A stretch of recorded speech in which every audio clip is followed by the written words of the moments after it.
நீ எழுந்து போ, உன் விசுவாசம் உன்னை இரட்சித்தது.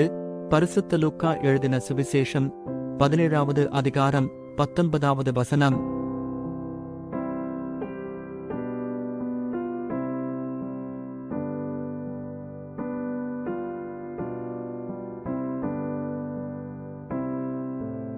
நீ எழுந்து போ, உன் விசுவாசம் உன்னை இரட்சித்தது. பரிசுத்த லூக்கா எழுதின சுவிசேஷம் 17வது அதிகாரம் 19வது வசனம்.